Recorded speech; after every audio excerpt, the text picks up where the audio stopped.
Hello friends, welcome back. I'm Beth, here to help you fulfill your potential in meditation. As most of you know, I don't have just one method that I teach to everybody, like one size fits all.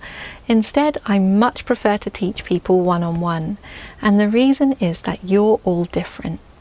So please use these videos as a guideline, and if there's anything that isn't quite working for you, anything that doesn't quite fit, then be in touch and I'll be more than happy to discuss those things with you individually. Today's video is about working with the 7 factors of enlightenment in meditation.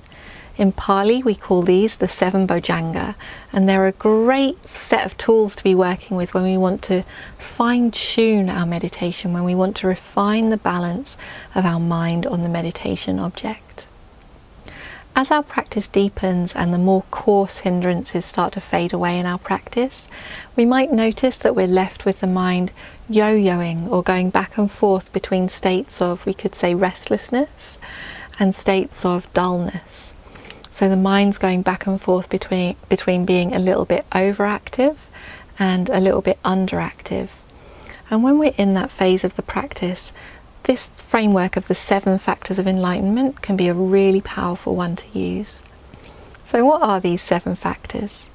Well, they are joy, effort, investigation, mindfulness, concentration, tranquility, and equanimity. When the mind is a little bit overactive, inclining maybe towards restlessness, of these 7, the 3 that we want to encourage are the tranquility and the concentration and the equanimity.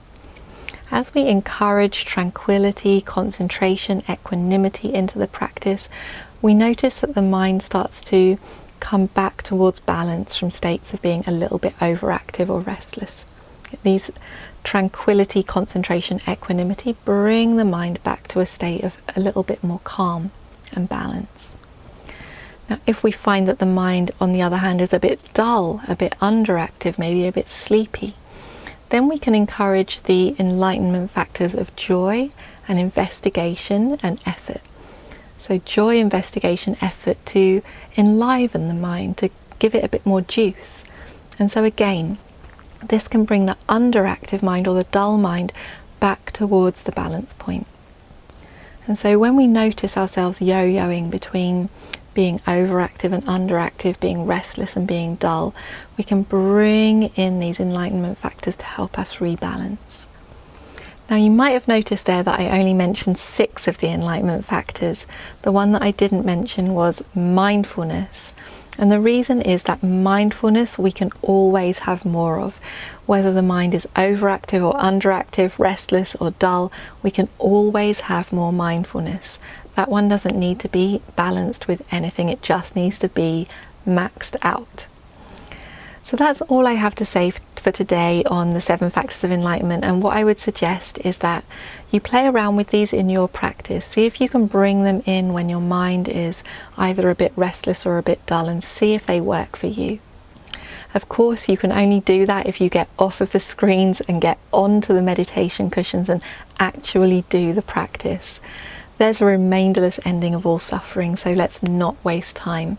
We can use these really powerful frameworks given to us from the Buddha to help refine and deepen our practice.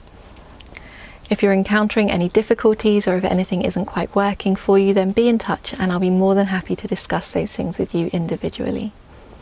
As most of you know, I do all of my work on a donation basis, so I encourage you to support me either through Patreon or through my website. I'll put the information about how to do that just underneath this video. Thank you so much for your support. Wishing you the best with your meditation.